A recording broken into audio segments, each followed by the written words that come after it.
అందరికీ నమస్కారం. చాలామందికి నీ ప్రాబ్లమ్స్ అని కంప్లైంట్ చేస్తుంటారు. ఎందుకు అని అంటే ఈ మోకాళ్ళకు సంబంధించిన ప్రాబ్లమ్స్ మనకి ముందుకు నడవడం వల్ల రాదు. మనకు సైడ్ టు సైడ్ కంట్రోల్ లేకపోవడం వల్ల మనకి ఈ మోకాళ్ళకు సంబంధించిన ప్రాబ్లమ్స్ రావడానికి ఛాన్స్ ఎక్కువ ఉంటుంది.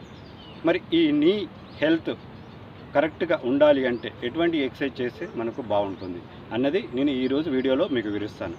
నేను మీ డాక్టర్ శ్రీనివాస్ని, ఫిజియోథెరపిస్ట్ని. ఎక్సర్సైజ్ చేసే విధానం, మీరు ఏదైనా యోగా మ్యాట్ పైన మీ యొక్క కాలుని సాధ్యమైనంత వరకు ఎంత దూరం చేయగలిగితే అంత దూరం లెగ్ని ఇలా స్ప్రెడ్ చేస్తూ మీ యొక్క మోకాలు తర్వాత మీ యొక్క యాంకిల్ టోస్ ఒకటే లైన్లో అలైన్మెంట్ కరెక్ట్గా ఉండాలి. ఆ విధంగానే హిప్ని కూడా ఇలా వెనక్కి నెట్టాలి. ఇలా హిప్ని వెనక్కి నెట్టే టైంలో మీరు చెస్ట్ని ఇలా కిందికి తీసుకురాకూడదు, ఓన్లీ హిప్ను మాత్రమే ఇలా వెనక్కి నెట్టాలి. ఈ విధంగా మీరు 6 రిపిటేషన్స్ 3 రౌండ్స్ చేస్తే సరిపోతుంది. ఈ చేసే టైంలో మీ యొక్క మోకాలని ఇలా చేయకండి.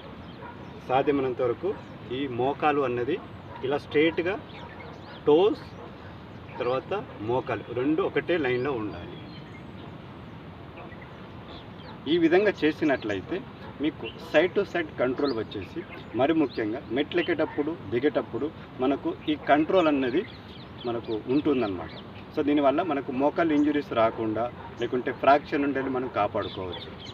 మరి ముఖ్యంగా స్పోర్ట్స్ వాళ్ళకు ఈ ఎక్సర్సైజ్ చాలా హెల్ప్ అవుతుంది. ఈ ఎక్సర్సైజ్ చేయండి, మీకు ఖచ్చితంగా హెల్ప్ అవుతుంది. రేపు మరొక మంచి ఇంట్రెస్టింగ్ వీడియోతో మీ ముందుకు వస్తాను. అప్పటి వరకు సెలవు.